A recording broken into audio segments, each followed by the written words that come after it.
ګرانو کتونکو الب خان شیرپو یم کیمرامین را سره یاسر خان دی موجود یم په رزړو چوک کې چېرته چې دغه راپارېدلي خلک راوتلي دي او دوړو چونکې د ولس نه لاشه ویستې ده ټول ټال چې کم دی دې وخت کې 50 کسانو ته به دوړو مسله وي بیا دې انتظامي ته وګوره چې کوم دوکاندار له کوټه ورکړې ده نو دوکاندار ته و چې 2550 روپۍ به یې خرڅې نو د ده د کور نه وله راځي هغه دوکاندار سیاست کوي هغه به الیکشن ته ودرېږي دله دې ورکړي چې د الیکشن ته ودرېږي نو د خپلو حجرې نه به یې ورکوي او چې سیاسي کس لی ورکړي نو په خپلو خپلوانو کې تقسیموي د ایم پی ایګانو د منیګانو صرف په خپلو خپلوانو کې تقسیم کړل و چې دوکاندار ته کوټه میلاو ده نو دوکاندار ته وایي 2550 روپۍ ورکړې پرون زموږ په کلي کې کوټه وه هغه ایسي راله ما ورته یې د وړم دې ځان سره یوسه مطلب دا چې د 800 شپږ سوه پې د دوکاندار او پې د جیبه ورکوي دا ګراني د دوکاندار راوستې ده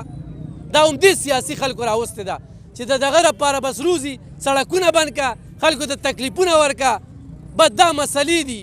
چېرته هم چې کوم دی نو پخه خبره ونه شوله نن دې وخت کې د خلکو ژوند چې کوم دی هغه انتخایي تنګ دی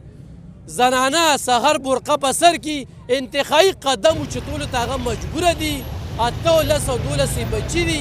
دې حکمرانانو سره دا فکر نشته انقلاب په کار دی دا د احتجاجونو کار نه دی خو قوم ځان له مزدوري وکړي او که نه هغه سړک ته روزي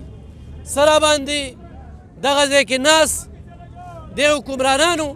راګرانه کړې ده او څه بیا دلته کې ذلي انتظامي چې ګرانه کړې ده نو یقینا تکلیف دی خو چې په کورونو کې کم تکلیف دی چې زه خودکشۍ ته جوړ شوی یم نو د هغې نه پس دا ده چې هلته کې مرم نو راشه په دې سړک دې مړ شم بس په دې سړک دې کښېنم نو طارق باچا را سره موجود دی او هغه سره به خبرې اترې کوو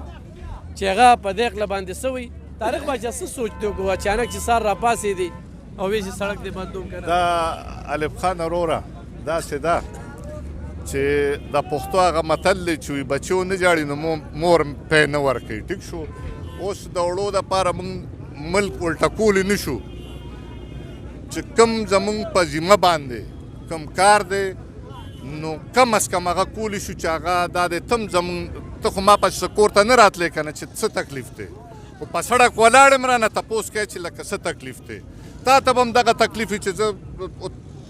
تحصیل ته تګ غواړم او روډ بند دی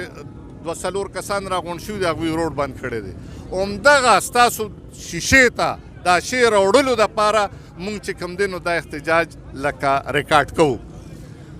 الف خانه ته زمونږ نه جوړ نظر په دې حالاتو باندې لرې ټیک شو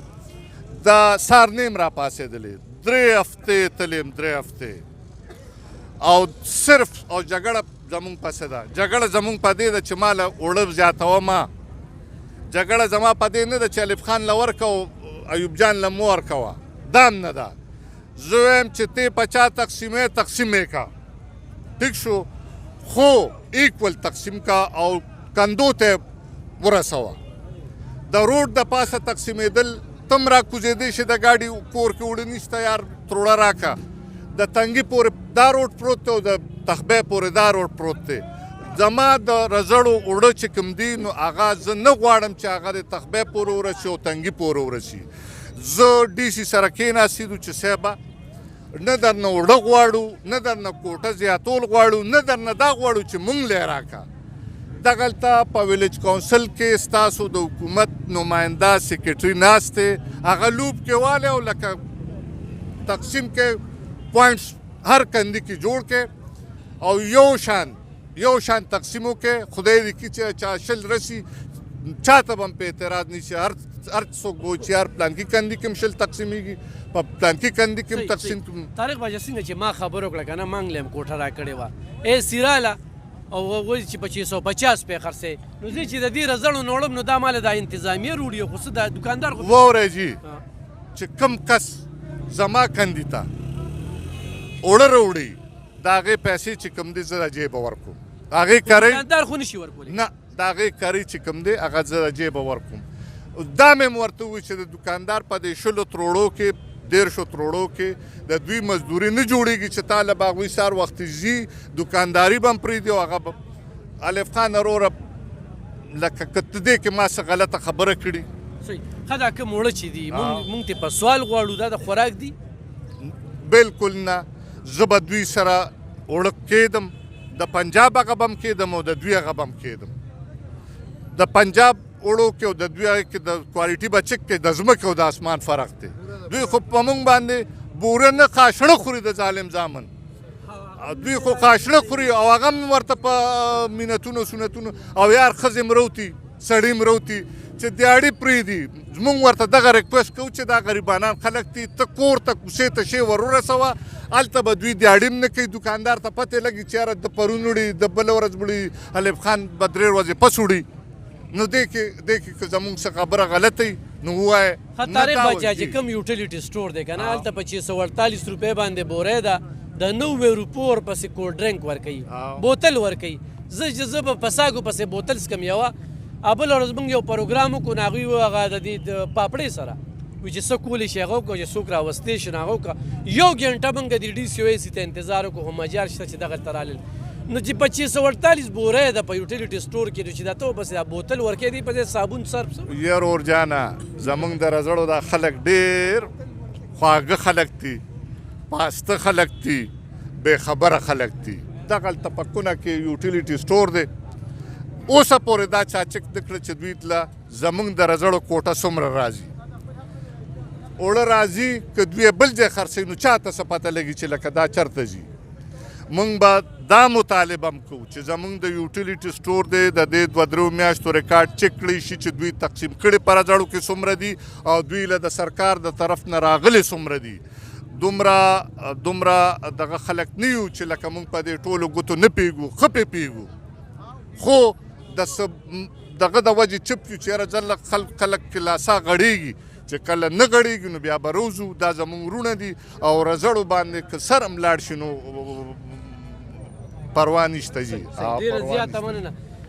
ګرانو کتونکو خلکه نور راپارېدلي دي ځان له هم سر ماتوي او تاسو له هم سر ماتوي د هغې نه ښه دا ده چې په دې خپلو پالیسو باندې نظرثانیو کې موږ منو چې دا بنیاد د عمران خان ایښودلی دی یو نااخله انسان چې کوم دی هغه له دې باجوه وزارت ورکه خو چې بیا دا نور رالل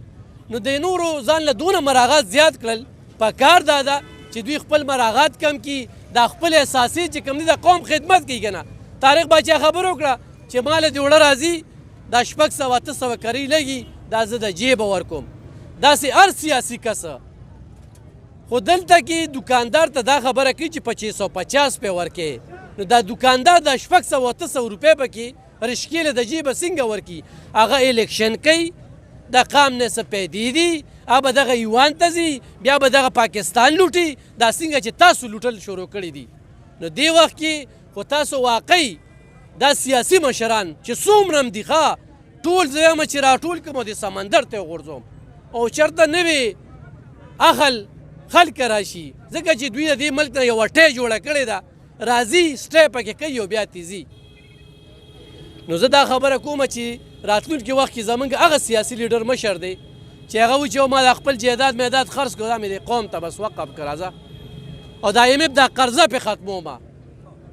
دغه یو وي چې کچکول به مات کم خودکشي به وکم خو دغه ځای ته به نه ځم په هغه باندې قوم تندک وخوړو دا قوم د سرو سره باغونه وښودل دوی وله په یو خېټ سره دې پښتنو ووټ ورکړو 9.5 ایربه دې کې به PTI والا مې دې کې بهر رنګه خلکوي خو دغه ډاکوانو دغه غلو چې کنه دا صوبه ورته حواله کړې وه نو 17 میرب قرضه وه نن 9.5 دیم 2.5 لکه قرضدارې دي زه مې مو دیم دی وړم راته نه میلاویږي په سوال راته میلاویږي مینتونه کوو او بوره راته میلاویږي یوټیلیټي سټور ته چې لاړ شي نو ماله ورپسې کولډ ډرنک راکړي پیپسي بوتل ورپسې راکړي لکه زه به پیپسي بوتل کوم څه ظالمه ماله ورپسې چېرته صرف صابون راکړه زه صحیح د اول د دغې مجت نشته وي 648 ته بله یو بوډۍ زنانه وه 1500 ورته دا 10 تروړه وړه پراوتل نو زه دې قوم ته هم یم دې پښتنو ته هم یم لکه دې وخت کې زمونږ د حلقې اواز نشته ښه په اسمبلی کې دا اواز وفاق سره زمونږ کار دی نو زمونږ له به اواز څوک رسوي دې ته به څوک ګوري بیا صوبه کې چې کوم دی هغه نګران وزیر اعلی خو د دې 400 دی نو هغه ته خو موږ وایو چې د 400 ته خو لږه خصوصي دغه وکړه که نه یو راله هلته کې نامعلوم تصویر چوک جوړ کړو غټ بیروکریټ چې کوم دی د دې 400 دي نو د 400 دې خړسرو ته وګوره په موږ باندې ډېرې سختې تېرېږي دلته کې راځي شهر ناپرسان دی افسران راځي خپله ملماني را باندې کوي خپله باچاګردي را باندې کوي او د دې خبرې به ماله دا انتظامیه جواب راکوي چې دکاندار له تا کوټه ورکړې ده دکاندار یې په 650 روپۍ څنګه خرڅه کي خو د 660 نه یې ګرانه خرڅوي یا یو ځای کې کری زیاتر 670 نه یې ګرانه خرڅوي نو ظلم کوي خو دا د رشکي او دا کری به سله ورکوي نو دا زړوال نن راوتلي دي او دا د لوی احتجاجونو ضرورت دی او دوی سړکونو ته بس راوتل دي بله لار شته دی نه دوی وایي بي قرضداري شو مل دا شو مل کاغه شو انخطې دي کابینه اخلي 50 سینې چې کم دی نو زیات کړل زه د دې پی ډي ایم والا ته وایم چې تاسو کومې نخرې په دې قام تاسو راغستې دي زموږ منو چې مل قرضدار یا د دغې نه خو تاسو خپله هم لږه قرباني ورکوئ قام به بس قرباني ورکوي د قام نه م خو سرمنه په بله ویستله بخر راوتو چې کوم دی نو اوس مونږ کې توان نشته خلکو ګاډي ودرول او چې چا سره پیسه ده سرمایه کاري هغه دلته کوي نه دلته روزګارونه شته دي نه کارخانې شته دي نه نن د رزړو خلک دي رزړو کې د قدر کارخانه مټۍ دی غټې روجې دي نن هغه خلک چې کوم دی احتجاج ته ناست دي ولې ناست دي چې وړو دپاره لانجه ده ښه وړه نه میلاویږي نو ګرانو کتونکو زه خو به دوی یم چې الله دې زموږ په حال باندې رحم وکړي